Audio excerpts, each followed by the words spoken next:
Hey there YouTube, this is MintyJosh19 with another World of Warships video. In this video, we're going to be talking about all the different Japanese battleships that are available in World of Warships. Now, there are several battleships, well, more than several, that are available to get. Some of them you can unlock, some of them you have to forge. Some of them you can buy, yada yada yada. So let's get started. So the first up we have the Hyuga. I think that's how you say the ship's name. The Hyuga is a primary battleship, which means she can only be bought using the special gold coin thingamabobs. So sadly, that's pretty much going to be what it is.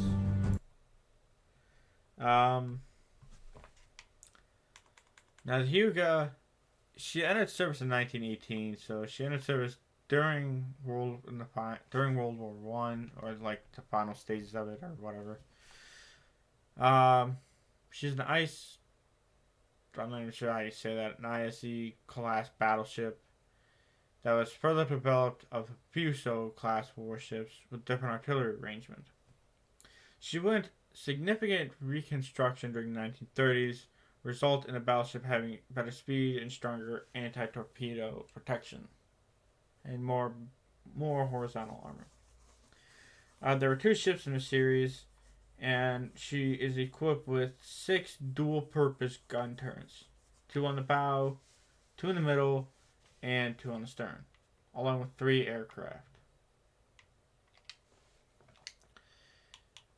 Now the next battleship is the Key? Huh. Now, this battleship was a high-speed battleship designed under the 1920s shipbuilding program.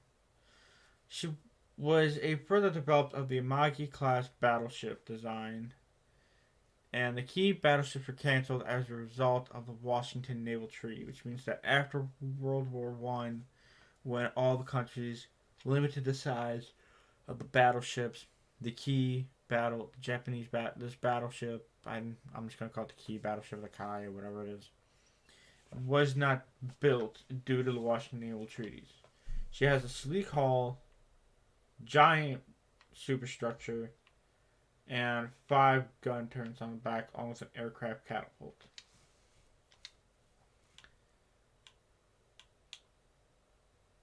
Next up, we have the Mutsu. I apologize if I'm messing up these names half the time. I don't even know how to say them. So this battleship is a Nagato class of battleship. So this is the sister ship to the Nagato.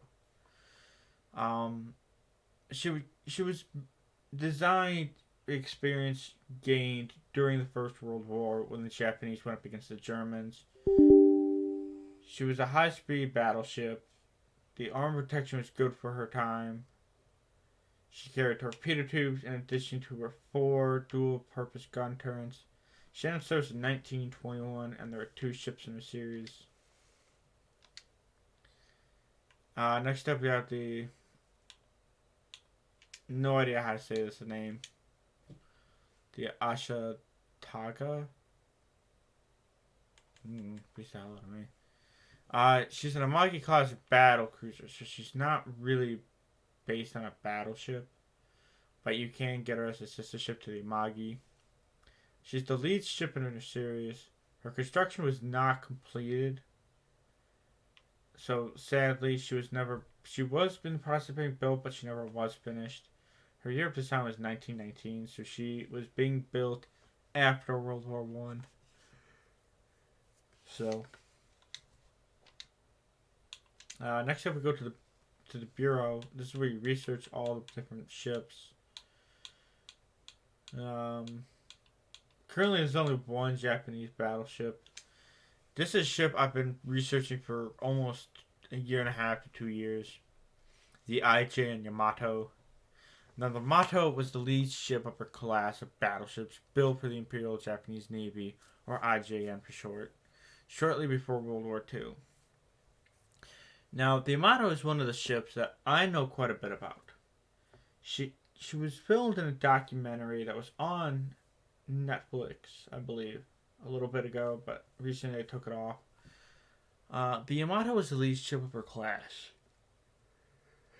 Yeah, sorry about that. Her sister ship was the IJ Musashi.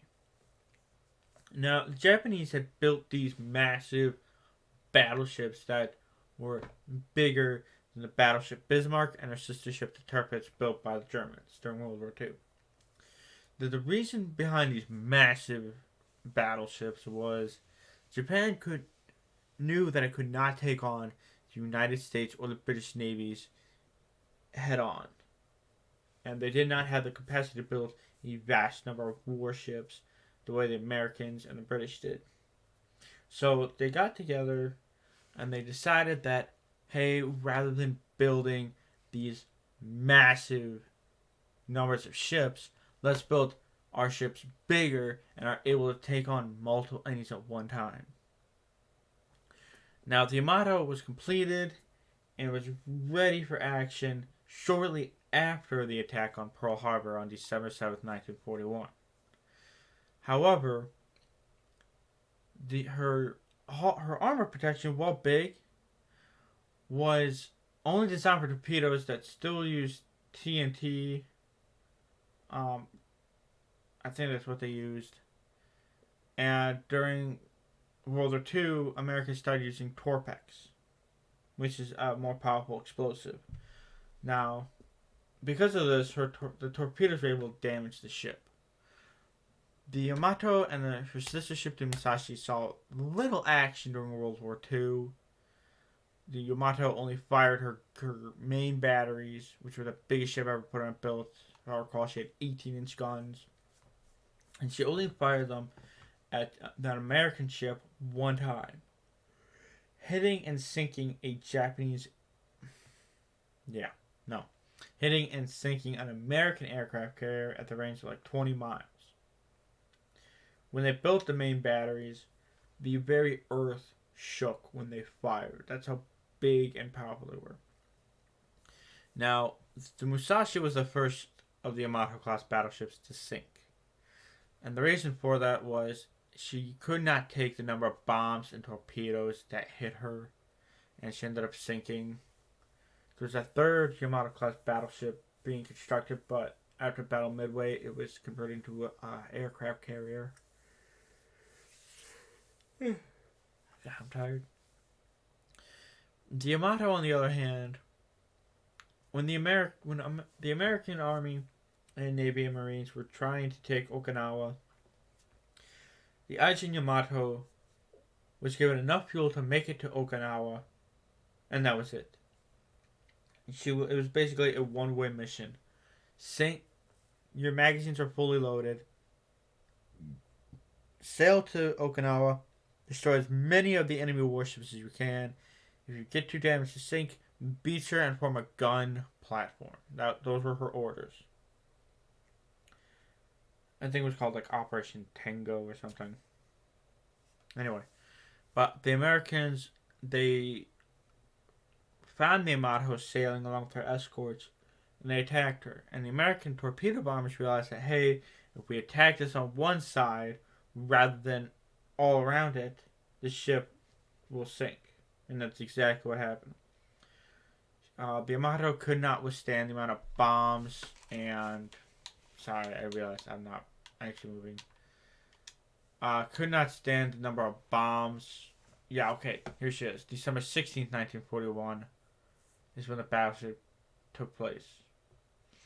But she could not stand the number of bombs, torpedoes that hit her, and she ended up capsizing and sinking. And she actually blew in half when she sank.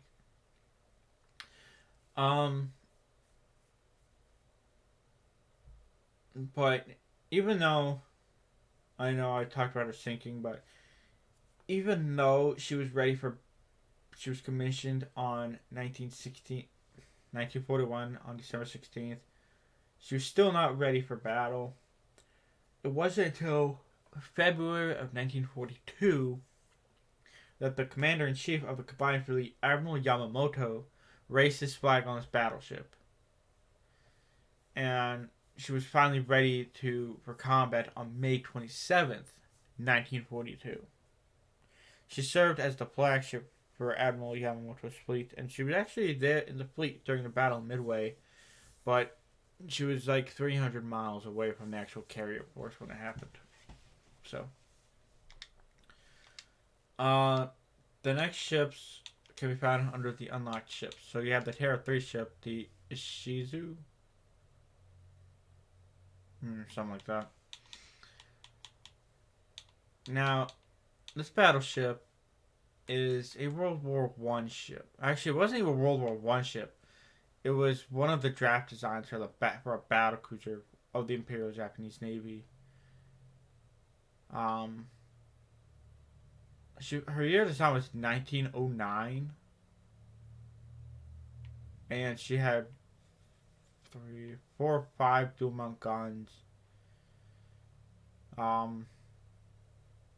She had weak horizontal armor, which at that time most battle cruisers did. So I really don't know much about it. The second ship is the Congo.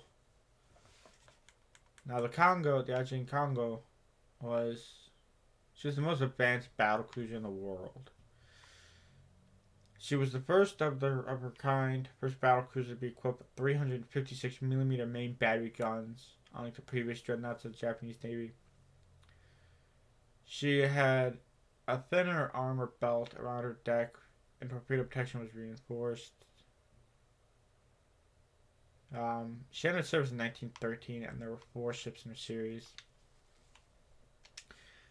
The next ship is the Aijen Fuso.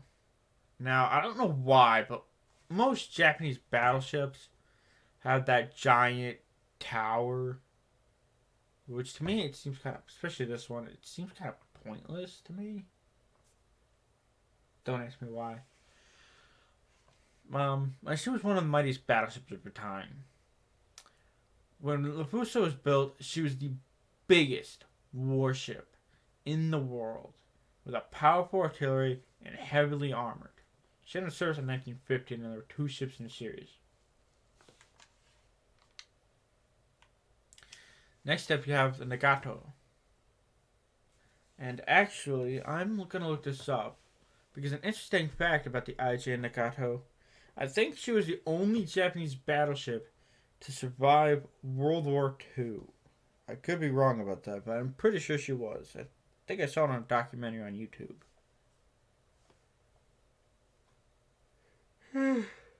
Yeah. Let me just look this up real quick. IJN Nagato. NAGA-AT.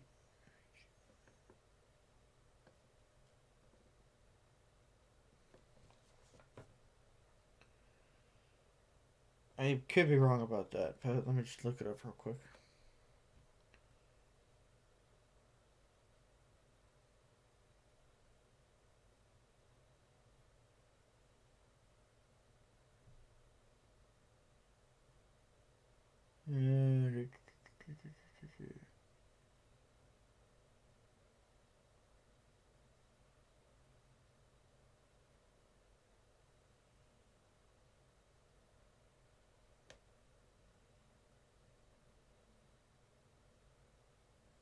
Yeah, okay, so I was right. So the Nagato, during the World War II, the Japanese had 12 battleships and 23 carriers. Of those carriers, only 5 were still afloat, all damaged though, and of the 12 battleships that were present at the beginning of the war, the IJ Nagato was the only battleship still afloat that survived the war.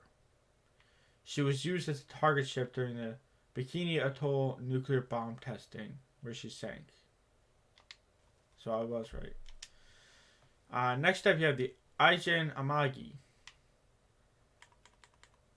Now, the Amagi, you saw her sister ship, I believe. She was in the store. She didn't. She wasn't actually built. Although, like I said before, her hull does look sleeker than most previous battleships. Her year of design was 1919. She had. She's a battle cruiser with very powerful artillery. She was outclassed by the other battleships at the time in terms of armor, but the Amagi was to a great extent superior to all of them in terms of speed. So she was actually a faster ship than most of her battleships. So, other than that, those are all the Japanese battleships. The next video I'm going to make are going to be about the Japanese carriers. The Hoshu. Not even going to try and say that name. And one of the ships I know of, the Shikaku. So, that's it for this video though. Hit the like and subscribe button below. Don't forget to leave a comment, and I will see you all next time.